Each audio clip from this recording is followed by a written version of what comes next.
Hello students, very good evening to everyone. हम लोग आज सरफेस केमिस्ट्री के 7वें लेक्चर में हैं। पुनः हम आपको एक बार बता दें कि पीछे के जो 6 लेक्चर हम लोग किए हुए हैं, जो कोई आके किसी सतह पर एकुमुलेट होता है उसे बेट बोलते हैं, जिस पर आके एकुमुलेट होता है उसे बेंट बोलते हैं। ये पूरी प्रक्रिया सरफेस पर होती है, इसलिए एडजॉर्प्शन बोला जाता है। अगर अंदर में होता है तो फिर उसे एब्जॉर्प्शन बोला जाता है, और सरफेस बल्क दोनों पर होता है उसे सॉर्प्शन बोला जाता है, और जब बेट बेंट एक दूसरे से अलग होता है तो उसे डिजॉर्प्शन बोला जाता है। जब कोई गैस वाला चीज मेटल के सतह पे आके जमा होता है तो उसे अक्लूजन बोलते हैं।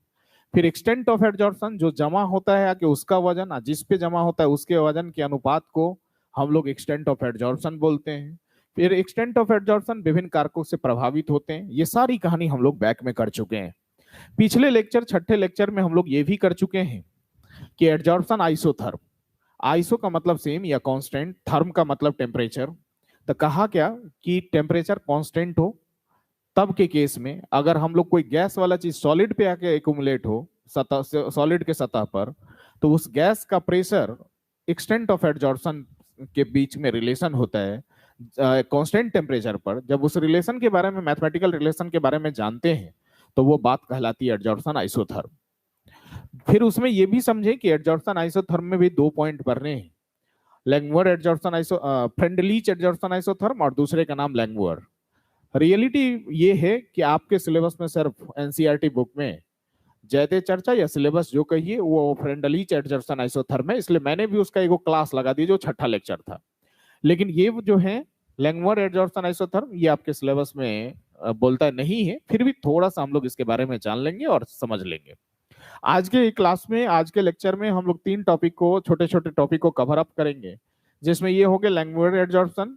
दूसरा होगा कि सॉल्यूशन में अगर एडजॉर्प्शन होता है तो किन किन बातों पर ध्यान रखनी होती है। और तीसरा हमारा जो होगा कि हमारी जिंदगी में एडजॉर्प्शन प्रोसेस का क्या यूज है। और इसी 3 बातों के साथ, लेक्चर 7 के साथ, एडजॉर्प्शन प्रोसेस या एडजॉर्प्शन पार्ट जो है वो खत्म हो जाएगा। इस चैप्टर में हम लोगों को 3 पार्ट जानने हैं, एक एडजॉर्प्शन, दूसरा कैटालिसिस और तीसरा कोलाइडल।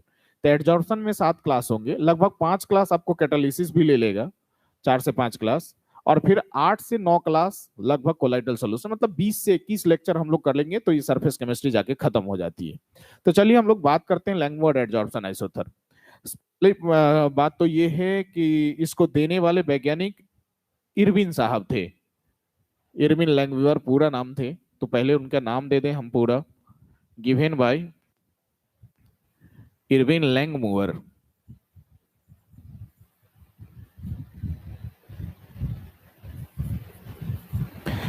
अब ये इरविन लैंगम्यूर साहब क्या बोल रहे थे उसको भी लिख देते हैं, फिर तब हम लोग समझेंगे। According to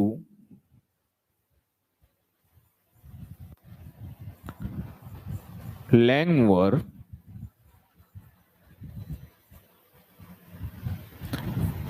the number of, according to Langmuir, the number of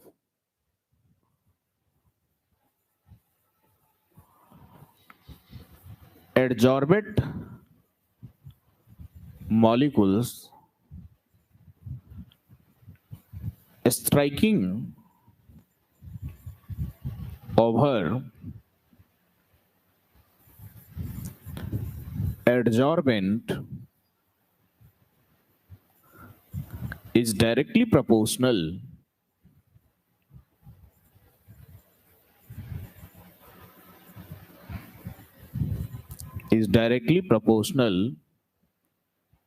to the pressure। यानी सीधे भाषाओं में कहिए तो आप लिख सकते हैं n directly proportional p। Here n is equal to number of adsorbate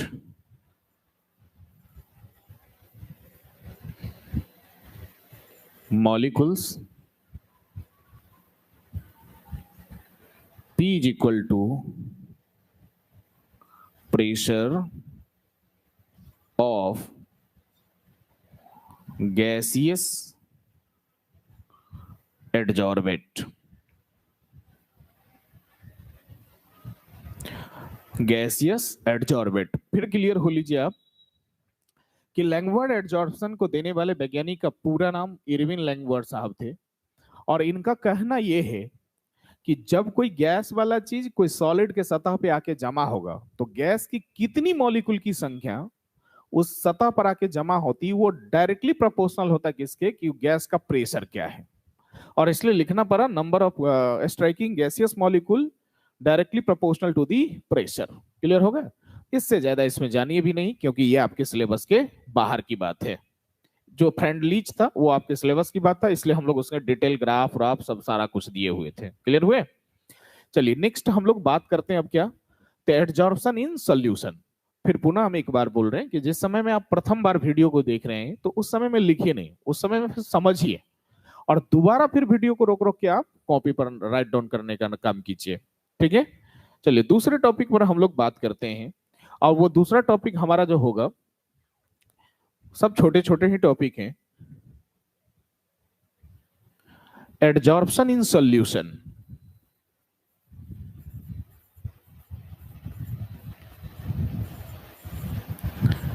adsorption in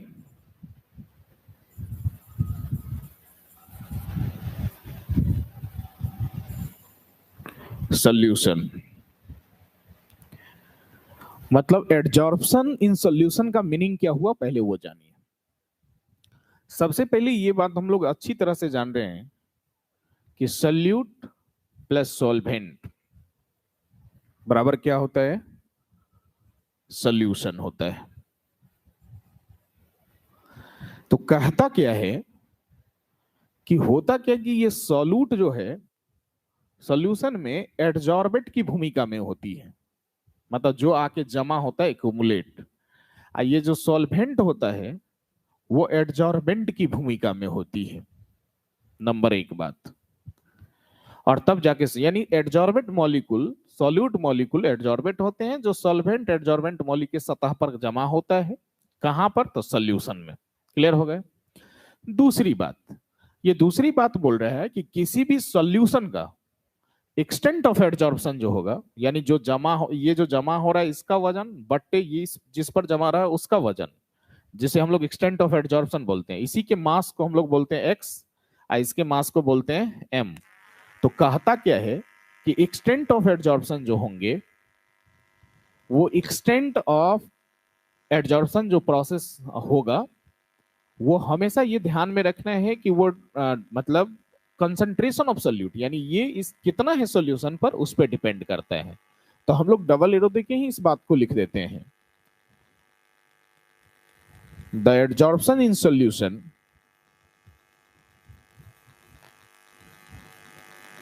the adsorption in solution the adsorption in solution depends on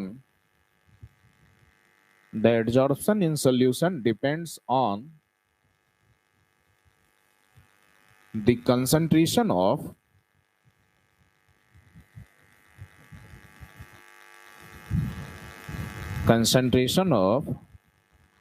solute in solution। और इससे ज्यादा इसमें जानना भी नहीं है हम लोग को, मतलब एकदम क्लियर समझना है कि किसी भी सॉल्यूशन में सॉल्यूट जो होगा वो एडजॉर्बेट की भूमिका में होंगे, यानी जो जमा होगा आके उसकी भूमिका जो होगी वो सॉल्यूट की होगी, और जिसके सतह पर आके जमा होगा वो एडजॉर्बेट वाली की भूमिका होगी। क्लियर समझ में आई बात? दूसरी बात ये कि जब एडजॉर्प्शन प्रोसेस होगा तो वो हमेशा डिपेंड करेगा कि कंसंट्रेशन ऑफ सोल्यूट सॉल्यूशन में क्या है, यानी सोल्यूट की कितनी मात्रा उस सॉल्यूशन में है। अगर ऐसे भी नहीं समझ में आया तो हम सॉल्यूशन चैप्टर पढ़ा चुके हैं, और सॉल्यूशन चैप्टर में मैंने आपको बता दिए हैं कि जो घुलता है उसे सोल्यूट, जिस पर में घुलता है उसे सॉल्वेंट। तो अगर चीनी ही है या पानी में है तो चीनी कि कितने मॉलिक्यूल पानी के ऊपरी सतह पे आके जमा हो रहे हैं। वो डिपेंड करेगा कि चीनी की मॉलिक्यूल कितनी है, कंसंट्रेशन उसका कितना है। समझ में आ रही बात? नेक्स्ट अब हम लोग बात करते हैं, ये तो हो गया adsorption in solution. Last topic हम लोग अब बात करते हैं, और वो लास्ट टॉपिक हमारा क्या होगा कि application.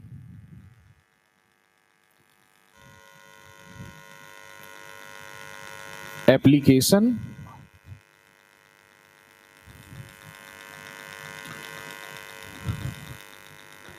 Of adsorption.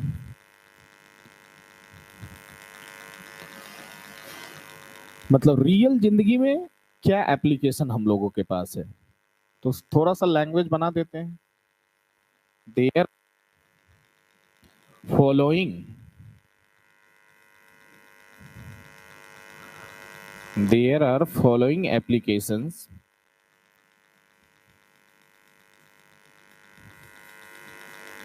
there are following applications of adsorption।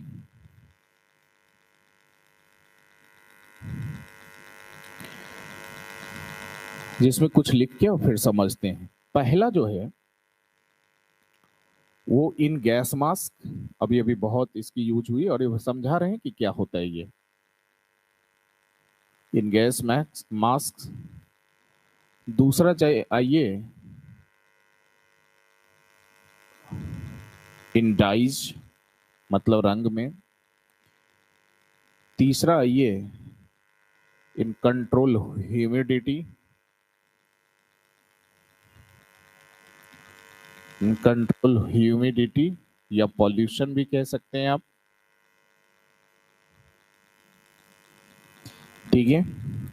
चौथा ये इन दी कलरिंग ऑफ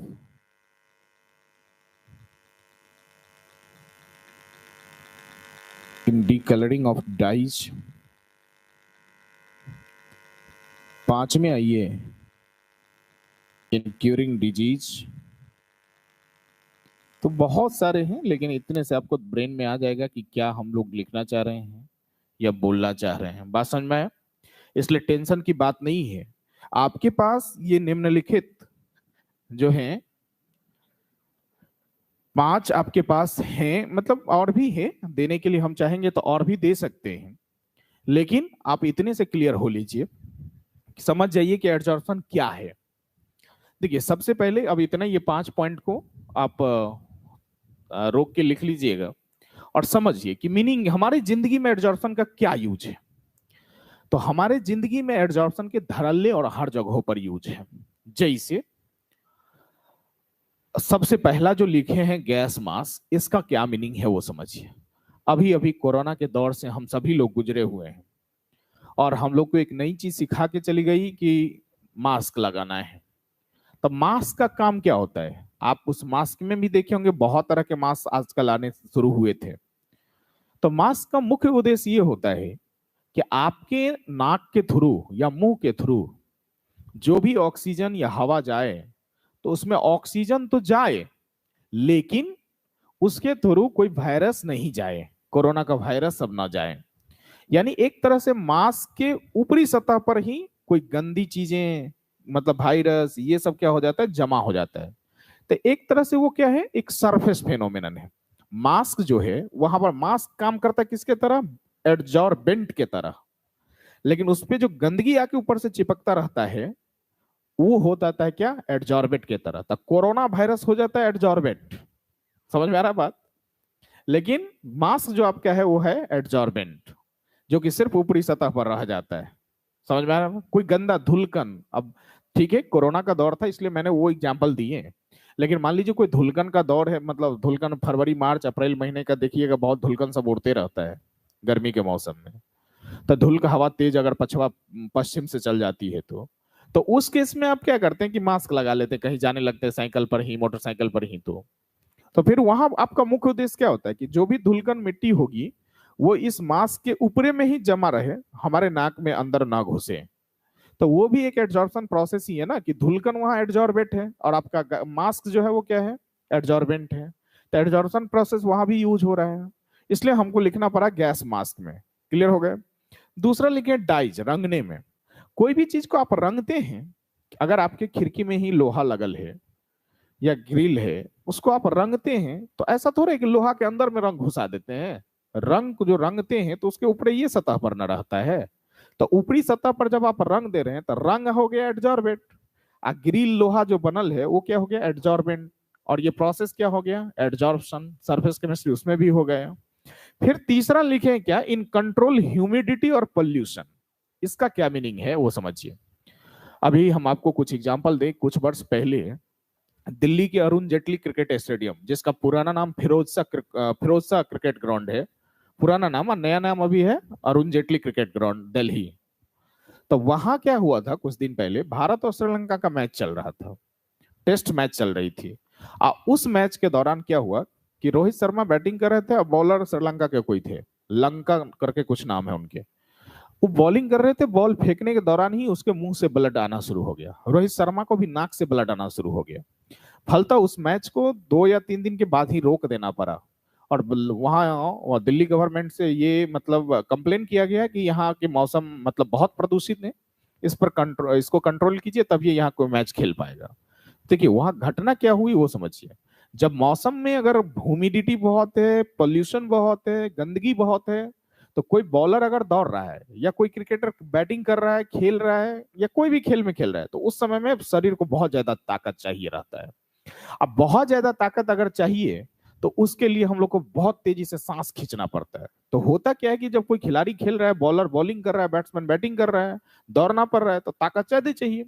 तो उसके लिए वो क्या कर रहे थे कि सांस तेजी से खींच रहे थे। जैसे सांस तेजी से खींच रहा था, फलता ऑक्सीजन कम आता था और गंदगी बहुत ज्यादा उसके शरीर में आ जाता था। फलता उससे क्या हुआ कि मुंह से नाक से ब्लड आना शुरू हो गया। फलता उस क्रिकेट को रोकना पड़ा। तो ये कहता क्या है कि अगर हम लोग चाहेंगे ना तो पॉल्यूशन को हम लोग कंट्रोल कर सकते हैं।